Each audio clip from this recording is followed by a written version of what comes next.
السلام علیکم ورحمۃ اللہ وبرکاتہ۔ الحمد للہ رب العالمین والعاقبۃ للمتقین والصلاۃ والسلام علی رسولہ الکریم۔ محترم حضرات، ہم لگاتار آپ سے درس حدیث کر رہے ہیں اور ہم اس حدیث پر بات کر رہے ہیں جو حضرت سفیان بن عبداللہ ثقفی رضی اللہ تعالیٰ عنہ کے سوال کے جواب میں اللہ کے رسول نے فرمایا کہ قل آمنت باللہ ثم استقم، کہ کہو میں ایمان لایا اور اس پر جم گیا۔ تو بنیادی طور پر جن چیزوں پر بندہ ایمان لاتا ہے اسی پر جمنا ہے، یہی بات چل رہی ہے۔ ہم بات پہنچے ہیں کہ قرآن پر ایمان لائے ہیں۔ ایک بات آج آپ کو بڑی اہم بتانا چاہتا ہوں۔ میں سمجھا لے گیا تو بڑی بات سمجھایا۔ یہ جو شیطان ہوتا ہے، شیطان سے مراد انسان میں بھی شیطان ہوتے ہیں جو شیطانی آئیڈیاز دیتے ہیں دنیا کو۔ جتنی چیزیں ہمارے نبی اور ہمارے اللہ کی پالیسی ہوگی، شیطان اس دنیا میں اسی کے خلاف کام کرے گا۔ پوری دنیا کا خلاصہ آپ کو بتا رہا ہوں۔ جو طریقہ رسول کا ہوگا ہمیشہ اس کے اینٹی وہ فیشن لائے گا، طریقہ بتائے گا، لوگوں کو اسمارٹ بتائے گا، ہوشیار بتائے گا، ایڈوانس بتائے گا۔ ایک ایک چیز آپ اٹھا کر کبھی بیٹھ کر غور سے دیکھ لیں، اپنی ذات سے شروع کریں کہ سر کا بال ہم وہ رکھیں گے جو حضور نے منع کیا ہے، کپڑا ہم وہ پہنیں گے جو شریعت نے منع کیا ہے، وہی فیشن آئے گا۔ فیشن بھی وہی آئے گا۔ مردوں کو اجازت ہے کہ اگر وہ گھٹنے کے نیچے کھلا رہے تو گناہ نہیں ہے۔ کوئی آدمی گھٹنے کے نیچے کھلا ہوا ہے، گناہ نہیں ہے۔ عورتوں کو قطعی اجازت نہیں ہے کہ ٹخنے کے نیچے بھی کھولیں۔ ان کو کھلوا رہا ہے، ان کو بند کروا رہا ہے۔ مرد 99% یورپ سے لے کر ایشیا تک کپڑے جو پہنتے ہیں وہ گھروں میں بھی اور باہر بھی ان کے پیر ٹخنے تک بند رہتے ہیں۔ ٹخنا کھلا حضور کو پسند ہے، فیشن وہ چلائے گا جس میں ٹخنا بند ہو۔ ایک ایک چیز آپ دیکھیں، کوئی چیز بھی اٹھا لیں گے، یہ ایک شیطانی پالیسی ہے۔ قرآن مجید میں جتنی چیزیں نظریات آئیں گے ہمیشہ سائنس اس کے خلاف ہی نظریہ قائم کرے گی۔ نہیں سمجھے بات میری؟ قرآن میں جو باتیں کہی جائیں گی، اب جب دنیا ہائیلی ایجوکیٹڈ ہوتی جائے گی، ہو رہی ہے، تو اس کے لیے قرآن پر جو ایمان لایا جمنا ایک بہت بڑا مسئلہ ہے۔ کیونکہ بات وہ کرے آئے گی دنیا میں، جیسے مثال کے طور پر ہمارا اللہ کہہ رہا ہے کہ تم کو ہم نے پیدا کیا ہے، تمہارے ابا آدم ہیں۔ سائنس نظریہ کیا دے رہی ہے کہ تم بندر کی اولاد ہو۔ دیکھیے، نظریے کے خلاف نظریہ لائے گا اور ہمیشہ الٹا لائے گا۔ قرآن کہتا ہے تخلیق کے بارے میں کہ یہ پوری کائنات اللہ نے بنائی ہے۔ بنیادی نظریہ اس نے یہ پیش کرنے کی کوشش کی کہ اللہ ہے ہی نہیں، اللہ ہے ہی نہیں۔ قرآن کہہ رہا ہے کہ آسمان ہے، ایک نہیں 7 آسمان ہیں، وہ کہہ رہا ہے آسمان ہی نہیں ہے۔ سائنس کیا بولتی ہے؟ یہ تمہاری حد نظر ہے، جو تم کو نظر آ رہا ہے تم اس کو آسمان بولتے ہو۔ حدیث میں یہاں تک آتا ہے، یہ تو آج نہیں سب دنیا ایکسپٹ کرے گی۔ یہ بھی آپ کو بتا دیں، چاہے جتنا دنیا ترقی کر جائے لیکن اسی سائنس کا ایک طبقہ اس قرآن کے نظریے کو بھی ایکسپٹ کرے گا اور کرتا رہتا ہے۔ یہ بھی آپ کو بتاتے ہیں، کرتا رہتا ہے۔ حدیث میں آتا ہے، سیاستہ کی حدیث ہے کہ جب رسول اکرم صلی اللہ علیہ وسلم معراج پر گئے تو آسمان کا دروازہ کھلوایا گیا، اور حضور فرماتے ہیں کہ جیسے کسی دروازے کو بند کر دیا جائے کافی دن کے بعد، پھر آپ اس کو کھولے تو ایک آواز آتی ہے نا، کر کر کر کر کر کے، کیونکہ اس میں آئلنگ نہیں ہوئی رہتی ہے، وہ آواز آتی ہے کر کر کر کر۔ آپ نے فرمایا کہ وہ آواز آئی، یہاں تک بات ہے۔ دنیا کیا پڑھائی جا رہی ہے بچوں کو، آپ کے سلیبس میں کیا پڑھایا جا رہا ہے؟ آسمان نہیں ہے، یہ سب تم لوگوں کا ایک دھوکہ ہے۔ میں آپ کو یہ بتانا چاہتا ہوں اپنی اس تقریر کے ذریعے کہ بنیادی طور پر اگر یہ بات آپ کے سمجھ میں آ جائے کہ شیطان کا یہ جو آپ سوچتے نا کہ دیکھو شراب پلا دیا، جوا کھلا، یہ چھوٹا کام ہے شیطان کا۔ اصل اس کا مشن کیا ہے؟ رسول کے خلاف مشن چلانا اور اللہ کے خلاف نظریہ قائم کرنا، یہ دو جملے ہیں۔ آپ اٹھنا بیٹھنا کھانا پینا اوڑھنا بچھونا، کسی دن بیٹھ کر دیکھ لیں کہ دنیا والے کس طریقے پہ جا رہے ہیں اور ہمارے رسول کا طریقہ اس کے ان کو ہمارا طریقہ اینٹی نظر آتا ہے، ہم کو ان کا طریقہ اینٹی نظر آنا ہی چاہیے۔ بات سمجھ رہے؟ اب اس میں ایک پرابلم اور ہوتی ہے، جب ہم علم سے متاثر ہوتے ہیں، آپ سے متاثر ہو گئے، ان سے متاثر، یہ تو بہت بڑے سائنٹسٹ ہیں، قرآن کے مقابلے میں خدا کی قسم کسی سے متاثر ہونا ہی نہیں چاہیے۔ جہاں پہ جمے رہنا ہے، آسان نہیں ہے، یہ تقریر کرنا آسان ہے۔ میں کئی ہزار تقریریں کر چکا ہوں، ریکارڈڈ۔ میں نے آج تک ایک ٹاپک پر تقریر نہیں کیا، کیا ہے؟ قرآن اور سائنس پر کبھی میں نے تقریر نہیں کیا۔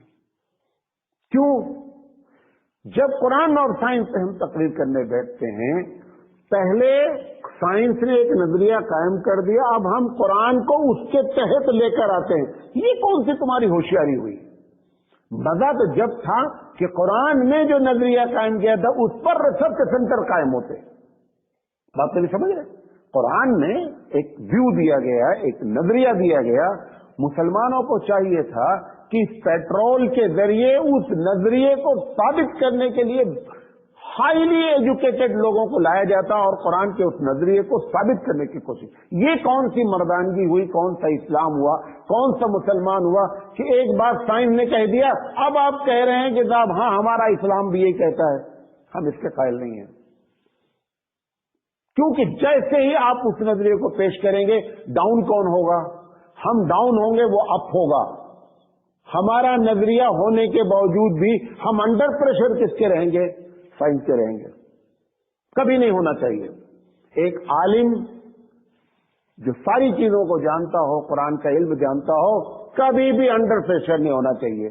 ہم اپنے طالب علموں سے لے کر کے اپنے اسکالر تک کو کہنا چاہتے ہیں کہ قرآن مجید کے تحت ریسرچ سینٹر قائم ہو، سائنس کے ریسرچ پر قرآن کو لے جا کر کے تھوپا نہیں جائے۔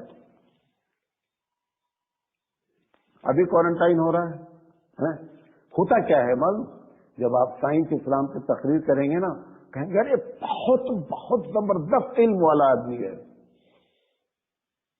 بہت زبردست علم۔ وہ اپنے آپ کو علم والا کہلانے کے لیے ہم کو بیوقوفی یہ کرنی پڑتی ہے۔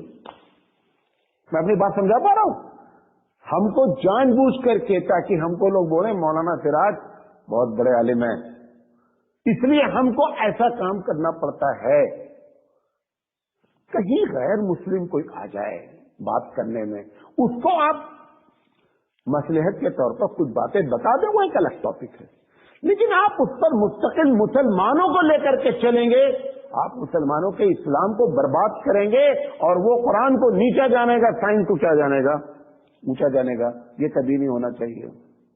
شیطان کا یہ آئیڈیا ہے، یہ کام ہے، وہ یہی کرواتا ہے۔ لہذا قرآن ایک نہیں، 50 نظریے ہیں اس کے، ایک نظریہ نہیں ہے۔ یہ تو میں اگر صرف اس پر بولوں میں سال بھر الحمدللہ بول سکتا ہوں۔ تو جب قرآنی نظریہ سامنے آئے گا تو آپ کو اس پر کیا رہنا ہے؟ جمے رہنا ہے۔ آپ چاہے سائنٹسٹ ہو گئے ہیں، چاہے پی ایچ ڈی کر لیے ہیں، ٹھیک ہے، نماز اپنی جگہ پر پڑھ رہے ہیں اور اندر سے ہل رہے ہیں کہ نہیں یہ جو قرآن نے کہا ہے نا کہ آسمان ہے، یہ نہیں، ایسے کہہ دیا گیا، سمجھانے کے لیے کہہ دیا گیا. نماز پڑھ رہے ہیں، نماز پڑھ رہے ہیں، لیکن یہ نماز آپ کی کیا کر رہی ہے؟ یہ نماز آپ کو ثواب دلا رہی ہے، لیکن آپ کو اندر سے ہلنے سے بچا نہیں پا رہی ہے. کیوں؟ کیونکہ ایمان لانے کے بعد آپ جمے نہیں ہیں. ایمان لانے کے بعد آپ جمے نہیں ہیں. وہ جمنا مطلوب ہے یہاں پر. آمنت باللہ، کہ میں ایمان لایا اللہ پر، ثم استقم، پھر قائم ہو جاؤ. ہمارے صحابہ رسول اکرم صلی اللہ علیہ وسلم، اس کے بعد جتنے لوگ بھی دنیا میں اصل ایمان والے ہیں، انہی کو میں اصل ایمان والا بولتا ہوں، کہ ان کے خلاف نظریات آئے، بڑی بڑی تھیوریاں پیش کی گئیں، یہ ہے، اس میں اتنے دلائل ہیں، انہوں نے ٹھوکر مارا پیر سے. انہوں نے کہا آج نہیں کل تم ہمارے قرآن کی تھیوری کو ہی ثابت کرو گے، اور نتیجہ نکلتا رہتا ہے، نتیجہ نکلتا رہتا ہے. ابو بکر سے ایسے میں کیا ہوتا، کبھی نقصان بڑا سے بڑا ہو سکتا ہے. جب بڑا سے بڑا نقصان ہو جائے گا تو لوگ کیا بولیں گے کہ میں پہلے بولا تھا نا کہ یہ بات اگر آپ چھوڑ دیتے، تو ایسے موقع پر بندہ کیا بولے، نقصان نہیں، ہم بھی برباد ہو جائے تو بھی ہم نہیں چھوڑیں گے. تب تو آپ ایمان لائے جمے رہے. مثال دے رہا ہوں، ابو بکر صدیق رضی اللہ تعالی عنہ نے جیسے ہی خلافت سنبھالی، جیسے خلافت سنبھالی، ایک نظریہ قرآن کے خلاف آیا. کیا؟ کہ ابو بکر سے کہا گیا کہ دیکھو، زکوٰۃ نبی کے زمانے میں لی جائے گی، نبی چلے گئے، زکوٰۃ کا سسٹم ختم ہے. قرآن کا کیا کہہ رہا ہے کہ زکوٰۃ تا قیامت ہمیشہ ہمیشہ. ایک اینٹی نظریہ لے کر کے آئے لوگ، اور انہوں نے کہا، اور دلیل دی، ایسا نہیں کہا، دلیل دیا. کہا اللہ نے کیا کہا ہے، خذ من اموالکم. خود سنگل ہے کہ محمد صلی اللہ علیہ وسلم سے ڈائریکٹ اللہ خطاب کر رہا ہے، خود لے لو محمد صلی اللہ علیہ وسلم ان کا مال اور پھر لوگوں کو تقسیم کرو. انہوں نے کہا محمد صلی اللہ علیہ وسلم سے کہہ رہا، محمد صلی اللہ علیہ وسلم چلے گئے، زکوٰۃ ختم. اب آپ بتائیے، دلیل بھی دی جا رہی ہے. ابو بکر صدیق رضی اللہ تعالیٰ عنہ نے کہا کہ دیکھو، یہ قرآن زکوٰۃ کا ایک نظریہ پیش کر رہا ہے، یہ قیامت تک کے لیے ہدایت ہے، یہ قیامت تک کے لیے قانون ہے، چینجنگ نہیں ہو سکتی. لوگوں نے کہا کہ اگر آپ زکوٰۃ لیں گے ہم آپ سے فائٹ کریں گے، جہاد کریں گے. وہ بھی جہاد بولے.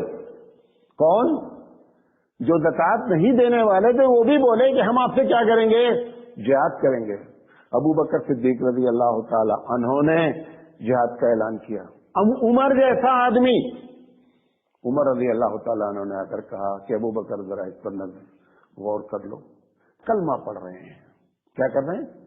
کلمہ پڑھ رہے ہیں، نماز پڑھتے ہیں، لا الہ الا اللہ محمد رسول اللہ کی تسبیح بولتے ہیں، نماز پڑھتے ہیں، حج کرتے ہیں.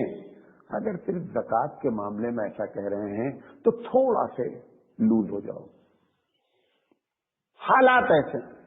انہوں نے کہا یاد رکھنا عمر، یہ وہ وجہ ہے کہ عمر جیسا آدمی کہتا ہے کہ ابو بکر اپنے ایک دن کی عبادت اگر دے دے تو عمر اپنی زندگی کی عبادت کا ثواب ان کو ٹرانسفر کرنے کے لیے تیار ہے. یہ ابو بکر ہے. کیا کہا ابو بکر نے؟ جملہ کیا کہا، اینقص الدین وانا حی، کہ دین میں نقص ہوگا، ابو بکر زندہ ہوگا؟ ایسا نہیں ہوگا. ابو بکر کی لاش پر سے لوگ گزریں گے تب دین میں نقص آئے گا. اس کو کہتے آمنت باللہ ثم استقم. یہ ہے وہ چیز، قرآن کے خلاف نظریہ لایا گیا.